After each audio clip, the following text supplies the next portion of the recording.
എന്റെ പൊന്നു ലോറൻസ്, നീ ഇപ്പൊ ഇതുകൊണ്ട് പോ. അതല്ലെന്നേ, ഞാൻ പലിശ കാണുമ്പോ നിന്റെ മുതലാളിയുടെ ചൊറിച്ചിൽ കുറയും. എന്റെ സാറേ ശരിയാകുകയല്ല. നീ പോ ലോറൻസേ. മുതൽ തിരിച്ചു കിട്ടാതെ പുള്ളിക്കാരെ അടക്കത്തില്ല സാറേ. ഇങ്ങോട്ട് കയറി വന്നുകളി. ചില നേരത്തെ അയാളുടെ സ്വഭാവം മഹാപിഴയാ. എടോ, സിറ്റുവേഷൻ മഹാമോശമാ. കാശ് കയ്യിൽ വെച്ചിട്ട് തരാത്തൊന്നുമല്ലല്ലോ. ബാങ്കുകാർ ഒരു വഴിക്ക് ഇറങ്ങിയിട്ടുണ്ട്. 5 ലക്ഷം രൂപയാ ആ മാനേജർ ദാസൻ പന്നി എന്നെ പറ്റിച്ച് കടന്നു കളഞ്ഞത്. കഥകളൊക്കെ നിനക്ക് അറിയാവുന്നതല്ലേ. പോയി എങ്ങനെയെങ്കിലും ഒന്ന് മാനേജ് ചെയ്യൂട്ടാ. മാനേജ് ചെയ്യാന്നൊക്കെ പറഞ്ഞ മാനേജ് ചെയ്യാന്ന് പറഞ്ഞ മാനേജ് ചെയ്യ, അത്ര തന്നെ.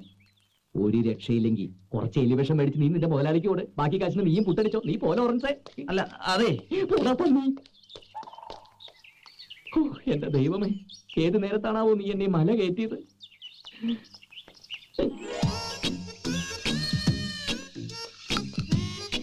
അല്ല, നീ എന്താ ഇവിടെ?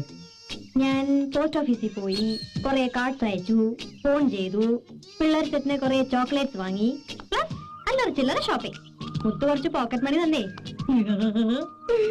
എന്താ മോളെ ഒരു അപലക്ഷണം കെട്ട ചിരി? ആരെ മോനെ ലോറൻസ്?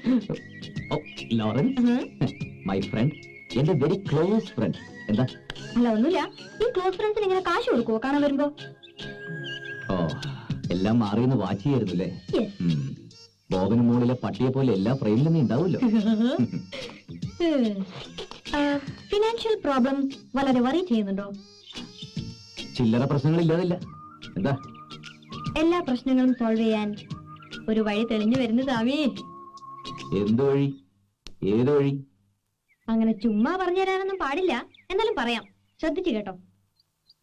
5 ಕಸಿನ್ಸ್ನಲ್ಲಿ ಯಾರಾவது ಒಬ್ರು ಮದುವೆ ಮಾಡಿಕೊಂಡ್ರೆ ತಾತಂದು ಪರ್ಸನಲ್ ಆಸ್ತಿ ಎಲ್ಲ ನಿನಗೆ ಸಿಗುತ್ತೆ. മനസ്സിലായില്ലേ? മനസ്സിലാവുന്ന ഭാഷയിൽ പറയേ. This is Kannada. Make it in Malayalam. ഇതിന്റെ അർത്ഥം മലയാളത്തിൽ എന്താന്ന് വെച്ചാ പറഞ്ഞതാ. അർത്ഥം കണ്ടുപിടിക്കേണ്ടത് ആവശ്യക്കാരന്റെ ഡ്യൂട്ടിയാണ്. ഒന്നുകൂടെ പറയാം, ശ്രദ്ധിച്ചു കേട്ടോ. 5 ಕಸಿನ್ಸ್ನಲ್ಲಿ ಯಾರಾவது ಒಬ್ರು ಮದುವೆ ಮಾಡಿಕೊಂಡ್ರೆ ತಾತಂದು ಪರ್ಸನಲ್ ಆಸ್ತಿ ಎಲ್ಲ ನಿನಗೆ ಸಿಗುತ್ತೆ. 5 ಕಸಿನ್ಸ್ನಲ್ಲಿ ಯಾರಾவது ಒಬ್ರು ಮದುವೆ ಮಾಡಿಕೊಂಡ್ರೆ ತಾತಂದು ಪರ್ಸನಲ್ ಆಸ್ತಿ ಎಲ್ಲ ನಿನಗೆ ಸಿಗುತ್ತೆ.